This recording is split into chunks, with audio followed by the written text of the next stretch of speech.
सागर तळरचना आपण हा आता काय बघणार आहोत, तर पाठ बघणार आहोत. याच्यामध्ये आपण जर विचारात घेतलं, तर काय-काय आपल्याला बघायचं आहे. तर एक म्हणजे सागर तळ काय असतो? जलमग्न भूरूपे काय असतात? भूखंड मंच काय आहे तो?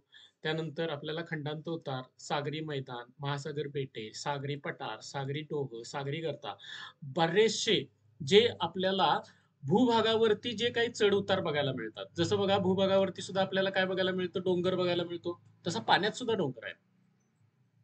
पाण्यात सुद्धा आपल्याला काय बघायला मिळतात? तर शिखरं बघायला मिळतात. जशी जमिनीवरती शिखरं आहेत. मग याच्यामधल्याला K2 आपल्याला माहित आहे, कळसुबाई शिखर माहित आहे, धूपगड माहित आहे. अशा वेगवेगळे आपल्याला जी शिखरं बघायला मिळतात. तसं सह्याद्रीचा डोंगर जसा मिळतो, तसं आपल्याला पठार पण बघायला मिळतं. मग तसं याच्यामध्ये सुद्धा आपल्याला समुद्राच्या आतमध्ये सुद्धा आपल्याला काय बघायला मिळतात? पठार बघायला मिळतात. एखादा खोलगट भाग बघायला मिळतो. दऱ्या बघायला मिळतात. फक्त हे कुठं आहे? पाण्याच्या आत आहे. काय झालेलं आहे? जलमग्न आपल्याला ह्या गोष्टी बघायला मिळतात आणि ती जलमग्न भूरूपे आपल्याला याच्यामध्ये येतात. म्हणजे बघा, सागर तळरचना जर बघितली, तर ही सागर तळरचना आपल्या पृथ्वीवरच्या भूभागासारखीच असते. भूभागावरती सुद्धा बघा सपाट भाग येतो त्याला आपण पठार म्हणतो, मैदान म्हणतो. त्याच्यानंतर उंचवटा येतो त्याला आपण डोंगर म्हणतो. त्याच्यामध्येच एखादं काय असतं? शिखर असतं. उंच जास्त जास्त उंचीचे आपल्याला भाग बघायला मिळतात. त्यानंतर परत आपल्याला काय मिळतो? एखादा खोलगट भाग बघायला मिळतो. त्याच्यानंतर आपल्याला काय बघायला मिळतात?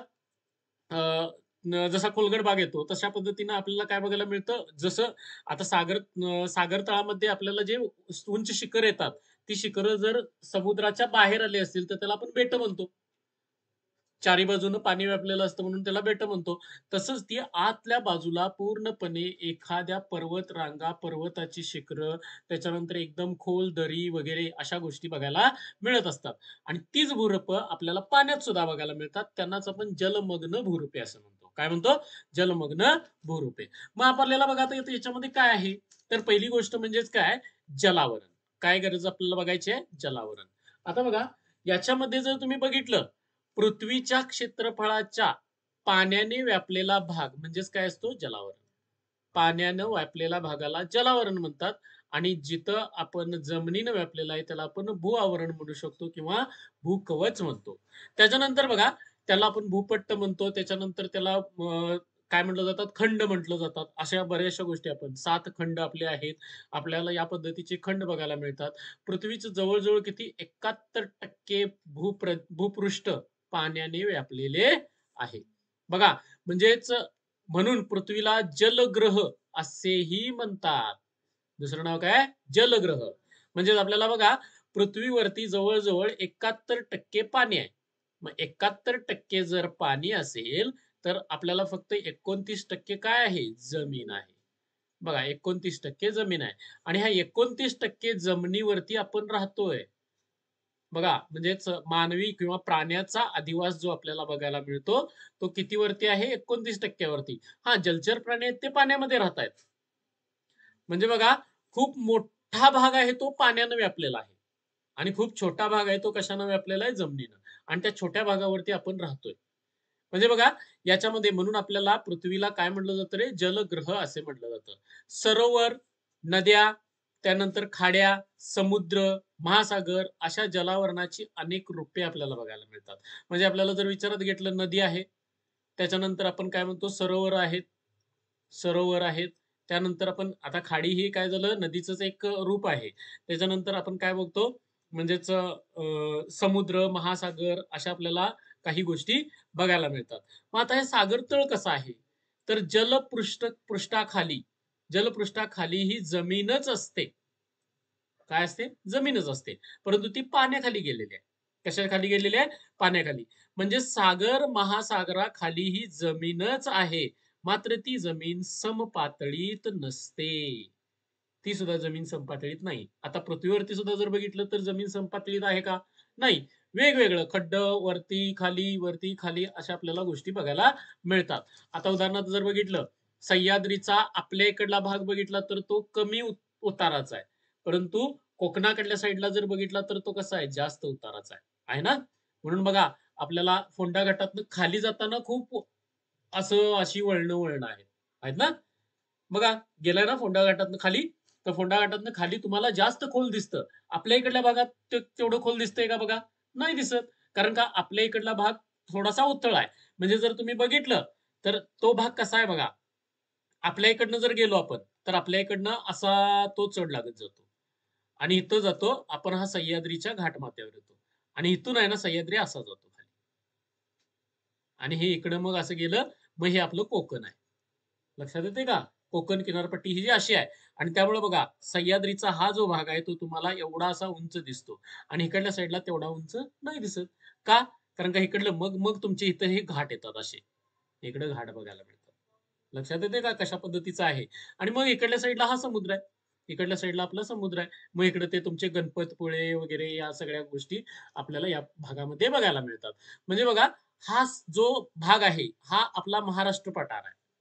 महाराष्ट्र पठार या पद्धतीनं आहे. मग इथं तुम्हाला हा सह्याद्रीचा डोंगर लागला. परंतु आपल्या इकडल्या साईडला त्याचा उतार कमी आहे. आणि दुसऱ्या बाजूला म्हणजे कोकण साईडला तो कसा आहे? जास्त आहे. मग तुम्हाला इथं खलाटी, वलाटी अशा आपल्याला काही गोष्टी बघायला मिळतात. खलाटी, वलाटी काय असतं आपण आता विचारात नाही घ्यायचं आहे. तर आपल्याला लक्षात ठेवायचं की या पद्धतीची ही भूरचना बघायला मिळते आणि म्हणून बघा इकडल्या साईडला ती एकदमच काय होते? सकल होते. एकदमच आपल्याला सकल झालेली बघायला मिळते आणि या सकल भागामध्ये हा कोकण भाग येतो. म्हणजे इकडं आपला फोंडा, मार्लेश्वर, कुणकेश्वर वगैरे हे आपले ह्या भागामधले गोष्टी बघायला मिळतात. मग ह्या भागामध्येच आपली मुंबई वगैरे आहे. ह्या भागामध्ये आपण राहतोय म्हणजेच आपण इकडं या भागामध्ये म्हणजे कमी उताराच्या भागामध्ये आहोत. पठारी भागामध्ये आहोत. मग समतल पातळी नसते. आता बघा आपल्याला दुसरं काय बघायला मिळेल? जलमग्न भूरूपे. भूपृष्ठावर आता हे भूपृष्ठावर पाहिजे होतं. भूपृष्ठावर जशी पर्वत, दऱ्या, पठारे, मैदाने अशी अनेक भूरूपे आढळतात, तशीच भूरूपे पाण्याखाली जमिनीवरही असतात. काय? जमिनीमध्ये पाण्याखाली पण आहेत. तशीच भूरूपं. कुठली कुठली आहेत रे? पर्वत आहेत, दऱ्या आहेत, पठारे आहेत, मैदान आहेत. अशी आपल्याला भूरूपं बघायला मिळतात. मात्र ही सर्व भूरूपे पाण्याखाली असल्याने त्याला आपण काय म्हणतो रे? जलमग्न भूरूपे म्हणतो. खोली, आकार, विस्तार आणि भूरूप या आधारे सागर तळरचनेचे विविध जलमग्न भूरूपामध्ये वर्गीकरण केले जाते. म्हणजे खोली म्हणजेच काय? जास्त किती उतार आहे, आकार, विस्तार आणि भूरूप यांच्या या आधारे सागर तळरचनाची विविध जलमग्न भूरूपे आपल्याला बघायला मिळतात आणि ती मगाशीच मी सांगून ठेवलेली आहेत. कोणती जलमग्न भूरूपे बघायला मिळतात? भूखंड मंच आहे, खंडांत उतार आहे, सागरी मैदान आहे, महासागरीय बेटे आहेत, सागरी पठार आहेत, सागरी डोह आहेत, सागरी गर्त आहे. असे वेगवेगळे आपल्याला गोष्टी बघायला मिळतात. मग आता बघा इथं आपल्याला एक आकृती बघायला मिळते. इथं आपल्याला हा खंड भाग येतो. इकडल्या साईडला काय येतो? खंड. हा काय आहे रे? किनारा. हा काय आहे? किनारा. त्याच्यानंतर बघा किनाऱ्यानंतर इथं पाणी चालू होतं. परंतु पाण्याखाली पण थोडासा भाग जातो. बघा किनाऱ्याखाली पण पाणी चालू होतं आणि पाण्याखाली थोडासा भाग जातो. त्याला भूखंड मंच म्हणतात. काय म्हणलं जातं? भूखंड मंच. भूखंड मंच संपला रे संपला की एकदमच खाली जातो. जसं मी मगाशी सह्याद्रीची कडा सांगितली होती. तशा पद्धतीने एकदमच खाली जातो त्याला खंडांतर उतार म्हणतात. काय म्हणलं जातं? खंडांत उतार. आता खंडांत उतार झाल्यानंतर बघा असं सपाट जरासा भाग बघायला मिळतो. याला म्हणतात सागरी मैदान. जवळ-जवळ 400 मीटर खोली, 2000 मीटर खोली आणि ही 0 मीटर खोली आहे. इथं आपण हे कशावरती आहे? भूपृष्ठावर. सॉरी भूपृष्ठावरनं पाण्याच्या पृष्ठावरती आपण इथं आहोत. आणि ह्या पाण्याच्या पृष्ठावरती तिथून खाली किती? 400 मीटर खोलीवरती. सॉरी 4000 मीटर खोलीवरती. म्हणजे जवळ-जवळ इथनं भोगावत एवढ्या खोलीवरती. खाली तळ आहे. कुठं? असं खाली जायचं. भोगाव तेवढं खोल. खाली आपण जर विचारात घेतलं तर तिथं आपल्याला ही सागर मैदानं आणि इथं बघा ही पर्वतरांग आहे. ही पर्वतरांग आहे आणि ह्या पर्वतरांगेमध्ये एक असं मोठा भाग बघायला मिळतो वरती पाण्याच्या वरती आलेला. त्याला आपण काय म्हणतो रे? सागरी बेट म्हणतो. काय म्हणतो? बेट. आणि बघा ही मध्य सागरी पर्वतरांग अशी ही पर्वतरांग सगळीकडे पसरलेली आहे. आणि त्याच्यामध्येच बघा इथं दरी आली. ह्या दऱ्याला ह्या थोडीशी छोटीशी दरी जी आहे हिला काय म्हटलं जातं? सागरी डोह. काय म्हणतात? डोह म्हणतात. मग हे डोह आहेत बघा. इथं पण डोह आहे. मग हे थोडंफार इकडे-तिकडे उंचवटा असे बघायला मिळतात. आणि एकदमच जास्त खोल येतं. हे येतं एवढं खोल आहे बघा. असं एकदमच जास्त खोल येतं त्याला गर्ता म्हणतात. काय म्हटलं जातं? गर्ता. बघा ही समुद्र सपाटी आहे, खंड आहे आणि त्याच्यामध्ये असे वेगवेगळे हे काय बघायला मिळतात आपल्याला? भूरचना बघायला मिळतात. ह्यांना जलमग्न भूरूपे असं आपण म्हणतो. मग त्याच्यामध्ये भूखंड मंच आला, खंडांत उतार आला, सागरी मैदान आलं, सागरी बेटे आले, सागरी पर्वतरांग आली, सागरी डोह आला, सागरी गर्त आला. असे आपल्याला वेगवेगळे काय बघायला मिळतात? तर भाग बघायला मिळतात. मग त्याच्यामध्ये आपल्याला पहिला बघायला मिळतो तो म्हणजे कोणता आहे? भूखंड मंच. आता बघा, इथं तुम्हाला दिसत असेल, हा भाग दिसतोय का बघा? दिसतोय? हा भाग बघा जरासा काय केलेला आहे रे? थोडासा पुसट पुसट आहे ना? हा जो आपल्याला पुसट पुसट भाग बघायला मिळतो, कुठपर्यंत आहे बघा रे? असा आहे का? इथून जर आपण बघितला हा, या पद्धतीने आपण जर बघितला, तर हा भाग आहे ना एकदम काय आहे? उथळ, जास्त खोल नाही आहे. म्हणजे तिथपर्यंत पाण्यामध्ये सूर्यकिरण आरामात पोहोचतात. आणि तो जो भाग असतो ना, त्याला आपण काय म्हणतो? भूखंड मंच म्हणतो. आणि इथनं भूखंड मंच झाला की खाली एकदमच गेले बघा, असं आहे काय? आणि हा जो भाग आहे ह्याला काय म्हटलं जातं? खंडांत उतार म्हणतात. एकदमच असं सपाट असते, तिथनच खाली जाते. मग बघा, बऱ्याच वेळा काय होतंय की लोक पाण्यामध्ये जातात, तर ती आता पूर्णपणे खंडांत भूखंड मंचावरती सुद्धा भरपूर पाणी असतं. असं काय म्हणजे म्हणू शकत नाही की बाबा पूर्णपणे एकदमच उथळ असते. हा, परंतु भूखंडाचा सुरुवातीचा भाग जर आपण विचारात घेतलं, म्हणजे बघा, इकडनं आपण हा समुद्र किनारा आहे आणि इथं आपण असं घेतलं, तर इथं बघा हे असा भाग बघायला मिळतो. मग हा जो भाग आहे ना, इथं तुम्ही खेळू शकताय. परंतु इथनं पुढे गेला की इथं मात्र पाणी वाढतं. आणि ज्यावेळी इथं ह्या भागामध्ये जर तुम्ही जात असाल, तर तुम्हाला येणाऱ्या लाटा काय करतात? आत ढकलतात. येणाऱ्या लाटा काय करतात? आत ढकलत नेतात. मोठ्या लाटा ज्यावेळी उडायला चालू होतात, त्यावेळी त्या तुम्हाला आत ढकलत नेतात आणि आत ढकलत नेतात. हे आत ढकलत गेलं, तर मग तुम्हाला मात्र काय होतं? प्रॉब्लेम यायला चालू होतं. कारण आपण इतकं पोहू शकत नाही, की बाबा समुद्राला पार करू. बरोबर आहे? आणि त्यामुळं लक्षात ठेवायचं, की खेळत असताना ह्या भागामध्ये थोडंसं खेळायचं किंवा आपण काय म्हणतो, की खेळतोय आपण, परंतु आताताईपणा नसला पाहिजे. एन्जॉयमेंट ही सगळी गोष्ट आहे, परंतु तो आत्ताताईपणा नसला पाहिजे. कडेवरती आपण खेळत राहिलं पाहिजे. काही वेळेला भरती आलेली कळत नाही आणि भरतीचं पाणी आपल्या पुढं लांबपर्यंत जातं. आणि मग आपण म्हणतो, "अरे एवढं पाणी गेलं?" हे कळत नाही. समुद्रावरती ह्या गोष्टी होतात आणि मग लोकं काय होतात? बुडतात. त्यामुळे आपण सावध असणं चांगलं आहे. काय म्हणतो आपण? अ, इतके पण आपण मोठे नाही नाही आहोत, की बाबा समुद्रामध्ये आपण पोहत-पोहत 2-2 दिवस पोहू शकतो, 3-4 दिवस पोहू शकतो. इतके पण मोठे नाही आहोत. किंवा आपण 500 किलोमीटर, 600 किलोमीटर आरामात पोहू शकतो. इतके पण मोठे आपण नाही आहोत. लक्षात ठेवायचं. मग आपण ह्या गोष्टींचा म्हणजे काय म्हणतो आपण विषयाची परीक्षा घ्यायचीच कशाला? आपण हां, खेळा, छोट्या पाण्यामध्ये खेळा आणि तिथूनच बाहेर निघून या. आगाऊपणा करायला गेल्यानंतर ती लोकं काय होतात? बुडतात. पाण्यामध्ये बुडतात आणि त्याला कारणं काय आहेत? येणाऱ्या ज्या लाटा असतात, त्या तुम्हाला पहिल्यांदा आत ओढून नेतात आणि नंतर मग तुमचा कचरा झाला, की मग बाहेर टाकून देतात. काय म्हणतो आपण? लक्षात ठेवायचं, की बाहेर फेकून देते. ती लाट आपल्याला नंतर बाहेर फेकून देते. मग आता बघा, महासागराची सरासरी खोली किती आहे बघा रे? 3700 मीटर आहे. म्हणजेच जवळ-जवळ 4 किलोमीटर. काय म्हणू शकतो आपण? 4 किलोमीटर एवढी आहे. सागर किनाऱ्यापासून सागर तळापर्यंत जसजसे खोलवर जावे, तसतसे विविध जलमग्न रूपे आढळतात. आणि ती मी आता तुम्हाला दाखवलेली आहेत. थोडी-थोडी आपण दाखवत घेतली. किनाऱ्यालगतच्या समुद्रात बुडालेला भूखंडाचा भाग. बघा, किनाऱ्यालगतचा समुद्रात बुडालेला भूखंडाचा भाग. हा जो आपल्याला बघायला मिळतोय, हा बुडालेला भूखंडाचा भाग जो आहे, याला भूखंड मंच म्हणतात.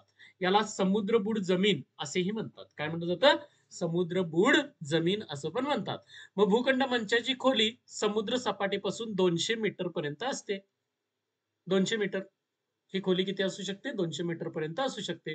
म्हणूनच म्हटलं, की आपण कडेला खेळायचं आहे. आत जायचा प्रयत्न केला 200 मीटर. एवढी उंची आपली पण नाहीये. बरोबर आहे? 200 मीटर उंची नाही आपली, लक्षात ठेवायचं. 200 मीटर म्हणजे खूप मोठी उंची आहे, लक्षात ठेवायचं. की इथून आपण काय म्हणू शकतो? इथून इथपर्यंत आपल्याला 2 वेळा जावं लागेल. इथून आपल्या वेसीपर्यंत 2 वेळा जावं लागेल. एवढी आपल्याला 200 मीटर उंची बघायला मिळते. मग एवढा उंच आपण आहोत का? नाही आहे ना. मग लक्षात ठेवायचं की आपण ह्या इथं एकदम कडेला ह्या ठिकाणी खेळणं, रेतीत खेळणं हे आपलं काम आहे. पाण्यात जास्त जाणं हे आपलं काम नाही. ओके. तर त्यानुसार बघा आपल्याला भूखंड मंचाची खोली समुद्र सपाटीपासून किती असते रे? 200 मीटर पर्यंत असते. किनाऱ्यापासून भूखंडांची रुंदी मात्र सर्वत्र समान नसते. काही ठिकाणी कमी आहे, काही ठिकाणी जास्त आहे. उदाहरणार्थ गणपतीपुळ्याजवळ जर बघितलं तर ती जास्त आहे, खोली जास्त आहे. तारकर्ली जवळ बघितलं तर ती खोली कमी आहे. त्यानंतर कुणकेश्वर जवळ बघितलं तर ती खोली जास्त आहे. म्हणजे काही ठिकाणी जास्त आहे, काही ठिकाणी कमी आपल्याला बघायला मिळते. त्यानंतर मासेमारीची विस्तृत क्षेत्र म्हणजे भूखंड मंचावर आढळते. आता भूखंड मंचावरती मासेमारीचं क्षेत्र का विकसित झालं? ह्याला कारण आहे. मी मगाशीच म्हटलं, की भूखंड मंचाच्या जमिनीवरती काय पोहोचतात? सूर्यकिरणं पोहोचतात आणि सूर्यकिरणं पोहोचल्यामुळं तिथं काय होतात रे? प्रवाळ जन्माला येतात. म्हणजे थोडक्यात आपण काय म्हणू शकतो? तर तिथं वनस्पती थोड्या छोट्या-छोट्या उगवतात आणि त्या वनस्पती कुणाला आकर्षित करतात? माशांना आकर्षित करतात. कारण त्यांचं ते खाद्य आहे आणि ते खाण्यासाठी मासे ह्या भूखंड मंचाच्या भागामध्ये काय होतात? जमा होतात. भूखंडाच्या भागामध्ये ते जमा होतात. म्हणून बघा मासेमारीचं विस्तृत क्षेत्र म्हणजे कोण असतं रे? भूखंड मंचावर आढळतं. त्याशिवाय विविध खनिजे, खनिज तेल, नैसर्गिक वायूची साठे भूखंड मंचावर आढळतात. कुठल्या मंचावरती आढळतात? भूखंड मंचावरती आढळतात. बघा परत एकदा आपण सांगूया. भूखंड मंच म्हणजेच आपल्याला काय बघायला मिळतो रे? किनाऱ्यालगतचा समुद्रात बुडालेला भूखंडाचा भाग म्हणजे काय असतो? भूखंड मंच. समुद्रबुड असं त्याला म्हटलं जातं. त्याच्यानंतर बघा भूखंड मंचाची खोली किती असते? 200 मीटर पर्यंत असते. प्रत्येक ठिकाणी ती सारखी असेलच असं नाही. रुंदी मात्र कशी येते? सर्वत्र समान नसते. त्यानंतर मासेमारीचं विस्तृत क्षेत्र कुठं असतं? भूखंड मंचावरती असतं. खनिज तेल, खनिजे आणि नैसर्गिक वायूचे साठे आपल्याला कुठं बघायला मिळतात? भूखंड मंचावरती बघायला मिळतात. त्याच्यानंतर येतो खंडांत उतार. आता खंडांत उतारामध्ये जर आपण बघितलं तर लक्षात ठेवायचं भूखंड मंच संपला की अचानकच काय चालू होते? एकदमच खोली चालू होते. उदाहरणार्थ आपण एखाद्या ठिकाणी उदाहरणार्थ आपण रायगडवरती गेलो.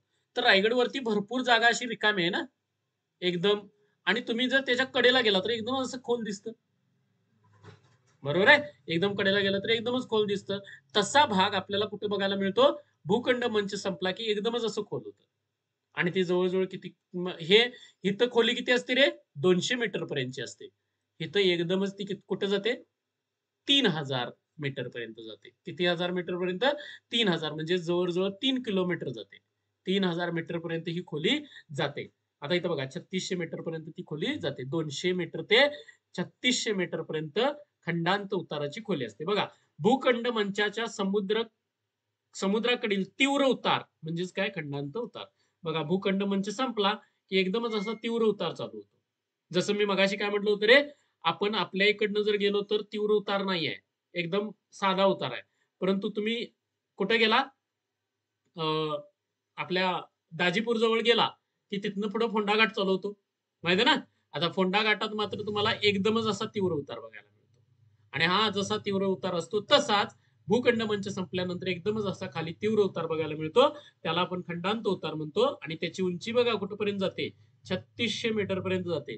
खंडांत उताराचे खालचे टोक त्याला अधसीमा ही भूखंडाची सागरातील सीमारेषा असते. सागरातील सीमारेषा म्हणतात. म्हणजे बघा कुठं आपल्याला बघायला मिळते? याचं जे खालचं टोक आहे किंवा हे आपल्याला बघायला मिळतं. हे एकदमच असं खाली आलं बघा. आलं का? आणि हे जे एकदम खाली येतं ह्याला खंडांत उतार म्हणतात आणि ह्याचं खालचं टोक म्हणजेच काय त्याला म्हटलं जातं? अधसीमा म्हणतात. अधसीमा म्हणजेच काय? भूखंडाची सागरातील सीमा रेषा. काय म्हटलं जातं? भूखंडाची सागराची सीमारेषा असं त्याला म्हटलं जातं. भूखंड मंच लक्षात आला का? भूखंड मंच त्याच्यानंतर खंडांत उतार. एकदमच खाली आपण गेलोय. आता खाली गेल्यानंतर मग चालू होतंय. काय चालू झालं बघा रे? सागरी मैदान. कुठं सागरी मैदान आहे? इथं तुम्हाला दाखवलेलं होतं मगाशी मी. हे इथं आपल्याला काय बघायला मिळतं? सागरी मैदान. कुठं आलं बघा? हा भाग जो आहे सागरी मैदानाचा. एकदम मैदान सपाट भूप्रदेश बघायला मिळतो. मग सपाट भूप्रदेश आपल्याला इथं बघायला मिळतो. हा इथं आहे बघा सागरी मैदानाचा भाग. किती? 4000 मीटर खोलीच्या खाली आपल्याला एकदम असा सपाट भाग बघायला मिळतो. त्यालाच आपण काय म्हणतो रे? सागरी मैदान असं म्हणतो. खंडांत उतारापुढील सागर तळाचा विस्तीर्ण, सपाट, सकल भाग म्हणजे काय आहे? सागरी मैदान. सागरी मैदानावर जलमग्न उंचवटे, पर्वत, पठारे ही जलमग्न भूरूपे आढळतात. आता हे सागरी मैदानावरतीच हे सगळं. बघा, इथं जर आपण बघितलं, हे सागरी मैदानच आहे. कुठलं? एकच मिनिट. हा सगळा जो भाग आहे, इथून जो चालू झाला, इथपर्यंत, हा सगळा सागरी मैदानाचा भाग आहे. कारण इथं परत काय झाला? हा काय झाला रे? खंडांत उतार. परत इथं काय येणार रे? भूखंड मंच. आणि मग आपला हा खंड. म्हणजे जमिनीवर आलो आपण. बरोबर आहे का? जसं इकडल्या साईडला दिसतंय, तसं इकडे पण असणार ना दुसऱ्या बाजूला पण. मग त्यानंतर बघा हा खंडांतर उतार हा सगळा जो आहे तो सागरी मैदानाचा भाग आहे. आणि ह्या सागरी मैदानावरती आपल्याला वेगवेगळी भूरूप बघायला मिळतात. त्यातलं काय सागरी बेट, सागरी डोह, त्यानंतर गर्ता, हे आपल्याला तिथली भूरूप बघायला मिळतात. बघा सागरी मैदानावरती आपल्याला उंचवटे आहेत, पर्वत आहेत, पठारे आहेत, जलमन भूरूपे बघायला मिळतात. सागर तळावरील पर्वत रांगा शेकडो किलोमीटर रुंद आणि हजारो किलोमीटर लांब असतात. जसं आपला हिमालय आहे. हिमालय आपल्याला बराचसा मोठा आपल्याला बघायला मिळतो, बरोबर ना? म्हणजेच आपण जर विचारात घेतलं, मी थोडक्यात काढतोय, तर हा इथून असा जो भाग बघायला मिळतो हिमालय, त्याच्यामध्ये मग आपल्याला काय मिळतं, म्हणजेच बाह्य हिमालय, त्याला आपण ग्रेट हिमाद्री म्हणतो. त्याच्यानंतर मध्य हिमालय आपल्याला बघायला मिळतो आणि मग शिवालिक टेकड्या येतात. काय येतात?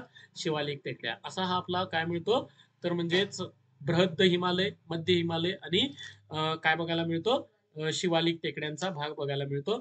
असा आपला हा मोठाच्या मोठा जसा डोंगर किंवा पर्वत पसरलेला आहे, तसे समुद्रात त्याच्यापेक्षा मोठे डोंगर काय आहेत, पसरलेले आहेत. समुद्रात त्याच्यापेक्षा मोठे डोंगर पसरलेले आहेत. आता म्हणाल तुम्ही एवढं मोठं डोंगर कसं काय तिथं पसरलेले आहेत? अरे आपण आत्ताच बघितलेलं आहे, 71% पाणी आहे. पाण्यानं व्यापलेली जागा खूप मोठी आहे. कशापेक्षा? जमिनीनं व्यापलेल्या जागेपेक्षा. आणि त्याच्यामुळं तिथं असणारे उंचवटे भूरूप सुद्धा कसे आहेत? खूप मोठी, शेकडो किलोमीटर रुंद आणि हजारो किलोमीटर काय असतात, लांब आपल्याला बघायला मिळतात. बघा मग त्याच्यामध्ये आलं सागरी बेट. बघा पाण्याच्या वरती छोटासा भाग जो बघायला मिळतो त्याला आपण काय म्हणतो, बेट म्हणतो.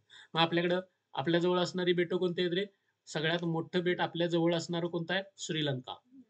सगळ्यात मोठं बेट आहे. ठीक आहे. मग आपल्याला त्याच्यानंतर अंदमान निकोबार बेट आहेत, लक्षद्वीप बेट आहेत. ही बेट आपल्याला बघायला मिळतात.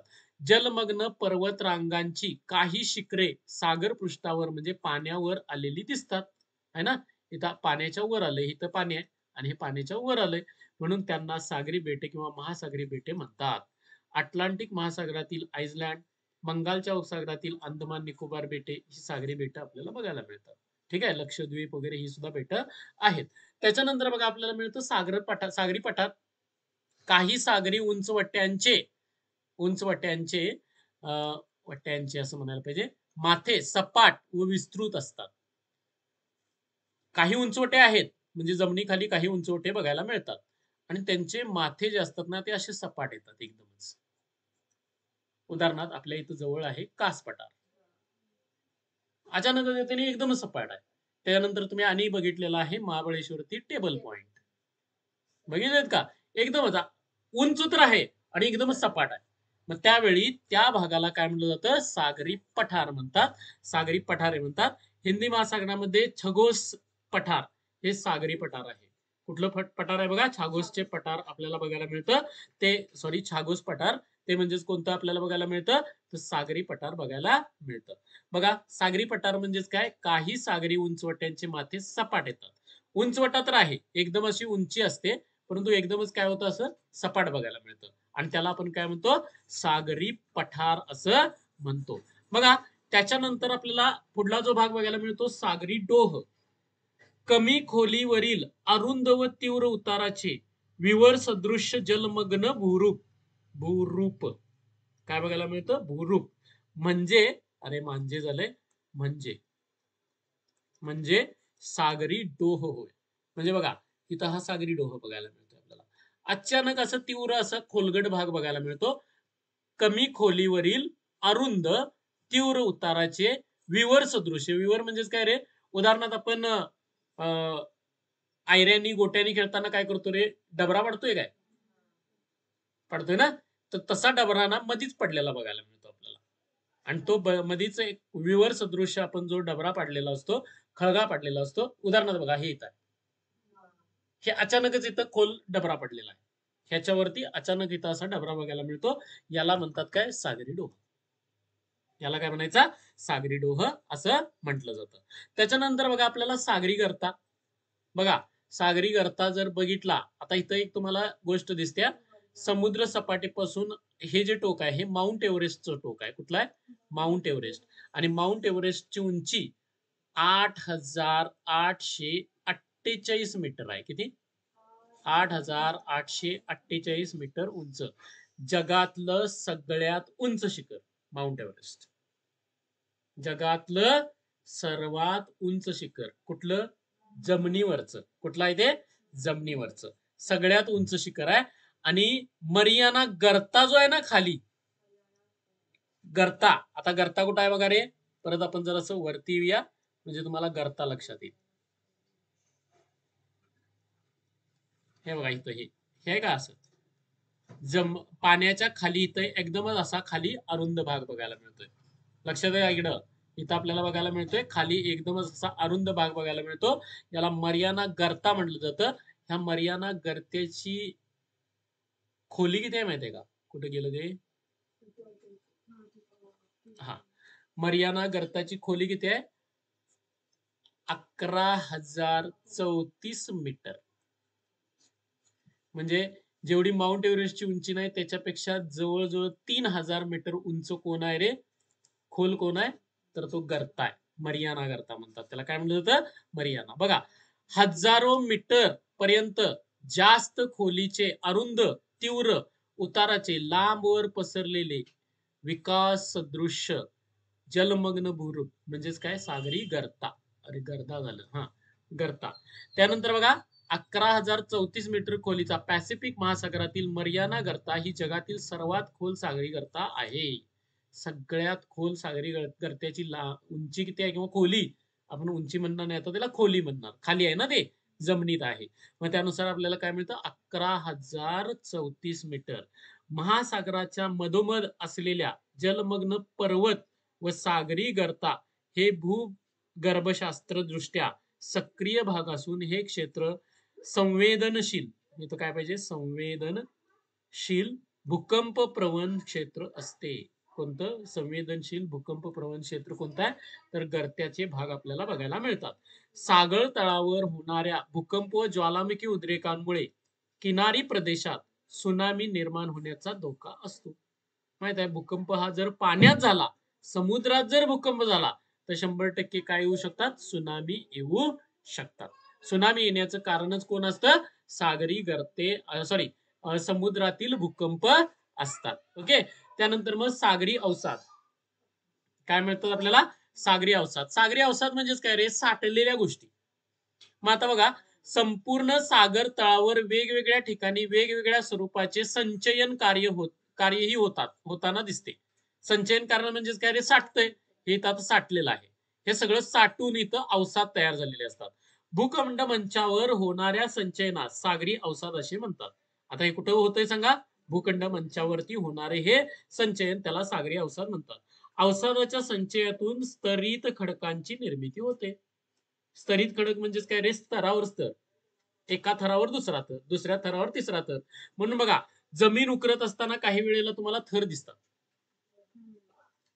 काळा थर, लाल थर, असे थर बघायला मिळतात. तर हे मातीचे जसे थर असतात ना, तसे इथं संचयनाचे सुद्धा थर तयार होतात. आणि ह्या अवसादांच्या थरामुळे तयार होतं ते काय तर तर स्तरित खडक तयार होतात. खडकांचे प्रकार आहेत: अग्निजन्य खडक, स्तरित खडक, रूपांतरित खडक. अग्निजन्य खडक म्हणजे काय रे? ज्वालामुखीतून बाहेर पडल्यानंतर जे थंड होतात ते काय येतात? अग्निजन्य खडक बघायला मिळतात. त्याच्यामध्ये बेसाल्ट हा आपला अग्निजन्य खडक आहे. एकदम टणक काळा कुट्ट आपल्याला बघायला मिळतो तो खडक म्हणजेच काय आहे? तर अग्निजन्य खडक येतो. त्याच्यानंतर दुसरा खडक येतो तो म्हणजे स्तरित खडक. स्तरित खडक म्हणजेच काय? गाळाचं संचयन होऊन, गाळावर गाळ, गाळावर गाळ, जसं म्हणजे नद्यांना पूर येतात, नद्यांचे गाळ काय होतात? साठतात आणि ते एकमेकांवरती दाब देऊन काय करतात? स्तरित खडक तयार होतात. उदाहरणार्थ आपल्या इकडे स्तरित खडकासारखा प्रकार बघायला मिळतो, तो म्हणजे बुरुम. आहेत ना, त्याचे पापुद्रे निघतात बघायचं असं, है ना. तर तशा पद्धतीचा जो आपल्याला बघायला मिळतो तो म्हणजेच काय? स्तरित खडकाचा प्रकार येतो. त्याच्यानंतर काय होतं? हे स्तरित खडक असोत किंवा अग्निजन्य खडक असोत, हे काय होतात? काही वेळेला यांच्यावरती इतका दाब पडतो आणि त्यांचं रूपांतर एका दुसऱ्या खडकात होतं. त्याला रूपांतरित खडक म्हणतात. मग उदाहरणार्थ आपल्याकडे संगमरवर जो आहे, तर संगमरवर हे काय आहे? तर रूपांतरित खडकाचं उदाहरण आहे. रूपांतरित खडक अशा पद्धतीचे आपल्याला बघायला मिळतात. मग हे स्तरित खडक आपल्याला हे कशापासून तयार होतात रे? सागरी अवसादापासून. कुठे तयार होतात? भूखंड मंचावरती तयार झालेले बघायला मिळतात. बघा, अवसादाच्या अभ्यासातून जीवसृष्टीचे स्वरूप, त्यांचे तसेच खनिजांची माहिती मिळते. काय मिळते? जीवसृष्टीचे स्वरूप काय होतं? काय जीवसृष्टी पहिली होती? कारण का याच्यामध्ये काय होतात रे, मेलेले प्राणी काय होतात? त्याच्यात त्या स्तरित खडकामध्ये काय होतात? दबले जातात. मग त्यांची हाडं तिथं मिळतात. ज्यावेळी आपण ते उकरून काढतो. उकरून काढल्यानंतर काही वेळेला हाडं मिळतात. आता उदाहरणार्थ आपण काही ठिकाणी आपल्या घराच्या पाठीमागे इकडं तिकडं कुठंतरी उकरल्यानंतर काही ना काहीतरी मिळत असते. बरोबर ना? तशा पद्धतीनं याच्यामध्ये सुद्धा काय होतात? असे प्राण्यांचे अवशेष बघायला मिळतात आणि सागरी अवसाद हा प्रामुख्याने भूखंडावरून नद्या, हिमनद्यांनी वाहून आणलेल्या लहान-मोठ्या दगडगोट्या, जाड्या-भरड्या वाळू आणि मातींचे सूक्ष्मकण यांच्यापासून बनलेला असतो. कुणापासून बनतोय? नदीनं वाहून आणलेलं. नदी नदी काय ही नदी हिमनदी काय करतात रे? आपल्या बरोबर गाळ घेऊन जातात. कुठं? समुद्रात. आणि समुद्रात तो साठतो. आणि साठून तिथं काय तयार होतात? स्तरित खडक तयार होतात किंवा हे अवसाद तयार होतात. आणि त्या अवसादामध्ये मग आता बघा नदीनं, आपल्या नदीनं, भोगावती नदीनं किंवा पंचगंगा नदीने किंवा कृष्णा नदीनं वाहून नेलेला गाळ, त्याच्यामध्ये काय काय वाटेल ते असणार ना? का फक्त गाळच असणार, मातीच असणार? नाही. त्याच्यामध्ये मृत अवशेष पण असणार आहे. काही असेल. आणि ते सगळं कुठं जाऊन साठतं? समुद्राच्या त्या भूखंड मंचावरती साठतं. आणि त्यालाच आपण काय म्हणतो? अवसाद म्हणतो. आणि त्या अवसादामध्ये असे वेगवेगळे प्राण्यांचे अवशेष, वेगवेगळे पशु-पक्षी असतील, ह्या सगळ्यांचे अवशेष तिथं काय होतात? गाडले जातात. आणि त्याच्यावरून आपल्याला समजू शकतं, की त्यांचं आयुष्य किती वर्षाचं आहे, किती वर्ष झाली ती तिथं दबून, वगैरे, वगैरे. अशा गोष्टी. मग याच्यासाठी काय केला जातो? अभ्यास केला जातो. त्यानंतर बघा सागरी निक्षेप आहेत. सागरी निक्षेप म्हणजेच काय बघायला मिळतं? सागर तळावर खूप खोलवर अतिसूक्ष्म मातीच्या कणांचे मोठ्या प्रमाणात संचयन होते. त्यास सागरी निक्षेप असे म्हणतात. बघा, सागर तळावर खूप खोलवर अतिसूक्ष्म मातीच्या कणांचे मोठ्या प्रमाणात संचयन होते. त्यास सागरी निक्षेप म्हणतात. सागरी निक्षेप हा मृदू चिखलाच्या स्वरूपात असतो. यातील सुमारे 30% भाग हा वनस्पती व प्राण्यांच्या अवशेषांचा असतो. सागरी अवसाद व सागरी निक्षेपाशिवाय मानव निर्मित असंख्य घटकांचे संचयन सागरावर होते. इथं बघा हे सागरी निक्षेप दिसतोय का? हे बघा हा भाग जो दिसतोय, हे साठलंय. हे काय झालंय रे? साठलंय. कुठं साठलंय? समुद्रात साठलंय. कशामुळे साठलंय? हे बघा इथं नदी आली आहे का? ह्या नदीनं काळ आणून इथं साठवला. आणि तो म्हणजेच काय झालाय? निक्षेप तयार झाला. डोक्यात येतोय काय काय म्हणायला लागलोय? नदीच्या पात्रामधून ही इथनं नदी आलेली आहे. ही अशी नदी आली आहे बघा. आणि ही नदी इथं आली आणि इथं ते साठले असं. इथं हे एवढा भाग सगळा काय झालेला आहे? साठलेला बघायला मिळतो. आणि तो साठलेला भाग जो आहे तो म्हणजे काय आहे? सागरी निक्षेप आहे. म्हणजे सागर तळावर खूप खोलवर अतिसूक्ष्म मातीच्या कणांचे. आता लक्षात ठेवायचं, आपण आता जर आपल्या इथंच खाली जर तुम्ही नदीच्या पात्राजवळनं जर गेला, तर तुम्हाला लक्षात येईल. पानांवरती बघा एकदम अशी बारीक कण कशाचे? मातीचे साठलेत का? उसाच्या ह्याच्यावरती वगैरे. त्यानंतर मळीवर. मळीवर एकदम असा बारीक चिखल साठलेला असतोय बघायचं. तर लक्षात ठेवायचं तो म्हणजेच काय आहे? निक्षेप आहे. तो काय आहे? निक्षेप आहे. आणि त्या निक्षेपामुळं आपल्याला अशा पद्धतीच्या आकृत्या तयार झालेल्या बघायला मिळतात. बघा, सागरात संचयित होणाऱ्या मानव निर्मित घटकात किरणोत्सारी पदार्थ, टाकाऊ रसायने, प्लास्टिक इत्यादी घटक असतात. आपण जे टाकलेलं असते प्लास्टिक वगैरे सगळं कुठं नेऊन साठतंय? ह्या इथं कडेलाच सगळं साठलेलं असते, लक्षात ठेवायचं. समुद्र काय करतो? अशा गोष्टी बाहेर फेकतो आणि ते समुद्राच्या काठावरती साठतं. कुठं साठतं? काठावरती साठतं. या घटकाचे उपद्रव मूल्य अधिक असून त्यामुळे प्रदूषण तसेच पर्यावरणाची हानी होते. पर्यावरणामध्ये याच्यामुळे काय होत असतो? तर हानी होत असते. पर्यावरण प्रदूषित होतं. हवा प्रदूषण, जल प्रदूषण, माती प्रदूषण सगळ्या गोष्टी तिथं घडताना बघायला मिळतात. त्यानंतर मग भूर्पाची उंची, खोली आणि समुद्र सपाटी. बघा, समुद्राच्या भरतीची पातळी व ओहोटीची पातळी यांच्या सरासरीवरून समुद्र सपाटीची पातळी ठरविली जाते. त्याची उंची अ, मोठी मानली जाते. या शून्य पातळीपासून जमिनीची उंची किंवा सागराची खोली सांगितली जाते. भारतातील सर्वेक्षणासाठी चेन्नई येथे समुद्र सपाटी आधारभूत मानली जाते. कुठं समुद्र सपाटी? आपल्या इथं आधारभूत मानली जाते चेन्नई. तिथं 0 मीटर मानलं जातं. किती मानलं जातं? 0 मीटर. आता हे नेमकं असते कसं? थोडंसं आपण त्याचा विचार करूया. तर लक्षात ठेवायचं, इथं आता मी घेतो. हा भाग आहे आपला जमिनीचा आणि इथनं हा भूखंड मंच चालू झाला. ठीक आहे. पाणी इथंपर्यंत येतंय. ठीक आहे. भरती आलं की इथं जातंय. कुठंपर्यंत चढतंय? एवढं चढतंय. ओहोटी आली की येतंय. तर बघा हा जो भाग आहे ना, हा एवढा भाग. लक्षात आला कुठनं केवढा भाग? भरतीची अधिकतम सीमा आणि ओहोटीची सीमा यांच्यामध्ये जो आपल्याला बघायला मिळतो, तर समुद्र भरतीची पातळी आणि ओहोटी पातळी म्हणतो आपण त्याला. आणि त्यांच्या सरासरी समुद्र पातळीची सॉरी समुद्र सपाटीची पातळी ठरत असते. आणि त्यानुसार बघा ते 0 अंश ठरवायचं कुठं? हे ठरवलं जातं. आणि आपल्या इथं भारतामध्ये कुठं ठरवलं जातंय ते? चेन्नई येथे ठरवलं जातंय. त्याच्यानंतर बघा हिंद महासागराची तळरचना. आता हिंद महासागराची तळरचना कशी आहे? हिंद महासागरात भूखंड मंच, खंडांत उतार, सागरी मैदाने, पर्वतरांगा, सागरी पठार, महासागरी बेटे अशी विविध जलमग्न भूरूपे दिसून येतात. सगळं आहे. आता ते कुठं आहे?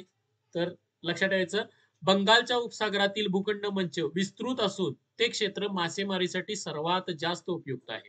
आता बंगालचा उपसागर कुणीकडल्या साईडला आला? बघा, आपण असं जर विचारात घेतलं, बरोबर आहे? हा काय झाला? भारताचा खालचा भाग झाला. आपला महाराष्ट्र इथं आहे. बरोबर? हा इकडं आपला महाराष्ट्र आला. तर लक्षात ठेवायचं, इकडल्या साईडला कोणता येतो रे? अरबी समुद्र. आणि इकडल्या साईडला कोणता येतो? बंगालचा उपसागर. आणि ह्या बंगालच्या उपसागरामध्ये जो भूखंड मंच आहे ना, तो खूप विस्तृत आहे. म्हणजे इथं जागा जास्त आहे. भूखंड मंच आपल्याला माहित आहे. जिथं 200 मीटर पर्यंतची उंची आपल्याला बघायला मिळते. तो भाग बंगालच्या उपसागरामध्ये जास्त आहे. कुठल्या भागापेक्षा? अरबी समुद्रापेक्षा. अरबी समुद्रामध्ये असा तो छोटा आहे. अरबी समुद्रामध्ये एकदम छोटा आपल्याला बघायला मिळतो. का? कारण का हे खचून तयार झाले. आपला जो सह्याद्री पर्वत आहे तो भाग जरासा खचलाय आणि खचून खाली गेल्यामुळे ते काय तयार झालंय? कोकण किनारपट्टी तयार झाली आहे. लक्षात येते का काय म्हणायला लागलोय? आणि त्यामुळं इथला भाग जो आहे तो अरुंद आहे आणि इकडला भाग आहे तो कसा आहे? विस्तृत आहे. इकडला भाग आपल्याला विस्तृत बघायला मिळतो. भूखंडावरील खडकाचे अधिकतम वय 3200 दशलक्ष वर्ष असूनही सागरी अवसाद मात्र केवळ 200 दशलक्ष वर्ष जुने असल्याचे आढळतात. सागरी अवसाद किती वर्ष जुने आहेत रे? 200 वर्ष जुने आहेत. भूखंडावरील खडकांचं मात्र अधिकतम वय किती आहे बघा रे?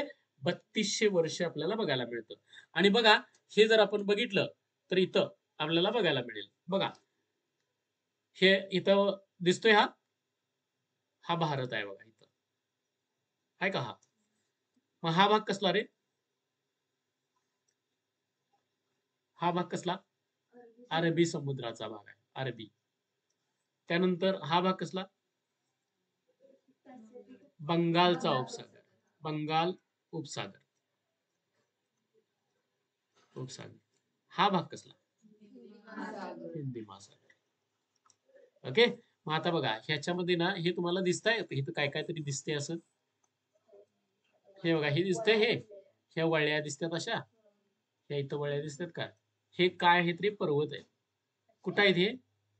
कुठं आहेत हे? समुद्राच्या पाण्यात आहेत. लक्षात ठेवायचं. हे पर्वत आहेत. एवढे एवढे मोठे पर्वत आहेत. हा असे आपण जसं बघा आपला सह्याद्री पर्वत असा आहे ना इकडं असा. एवढा. एवढा आपला सह्याद्री पर्वत आहे. हे पर्वत बघा केवढे केवढे लांबडे आहेत. दिसतात काय पर्वत? हे पाण्यात आहे. लक्षात ठेवायचं. हे कुठं आहे? पाण्याच्या आत आपल्याला ह्या वळल्या बघायला मिळतात. हे अशा आहेत रे अशा. असं. आलं लक्षात हे? हे आपण वरून बघायला लागलोय. कुठून बघायला लागलोय? वरून बघायला लागलोय. बाजून बघितलं तरी हे असं लांब लचक असं बघायला मिळणार आहे तुम्हाला. जसं आपला समोरचा हा डोंगर दिसतोय असा. तसं हे बाजून बघितलं तर तसं लांब लचक दिसेल. डोक्यात येते का काय म्हणायला लागलोय? तर अशा पद्धतीच्या ह्या वळ्या पडलेल्या आहेत. या पद्धतीनं हे काय करतंय? तर आपल्याला म्हणजेच सगळं सागर तळरचना आपल्याला बघायला मिळते. तर सागर तळरचनेमध्ये काय काय आहे? भूखंड मंच आहे. भूखंड मंचाची उंची 200 मीटर पर्यंत आहे. पटकन आता एक थोडंसं हे करतोय. 200 मीटर पर्यंत आहे. तिथं काय होतं रे? सूर्यकिरणं पोहोचतात. त्यामुळं तिथं काय तयार झालेलं आहे? म्हणजेच मासेमारीसाठी क्षेत्र चांगलं आहे. भूखंड मंच संपला की लगेच असा एकदम तीव्र उतार चालू होतोय. त्याला उत्तर उतार म्हटलं जातं.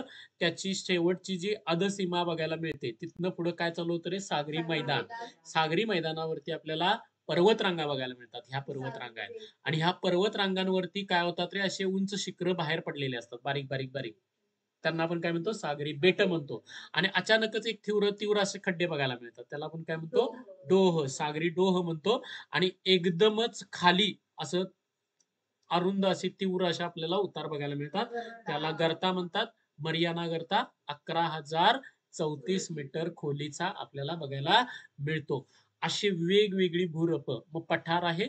त्याच्यानंतर आपल्याला काय बघायला मिळतं? गर्ता आहे, डोह आहे, मैदान आहे, त्याच्यानंतर भूखंड, मंच आहे आणि खंडांतर उतार आहे. अशी आपल्याला वेगवेगळी ही भूरूप कशामध्ये बघायला मिळतात? समुद्रामध्ये बघायला मिळतात. लक्षात आल्यात? काय काय आपल्याला बघायला मिळतं? ओके.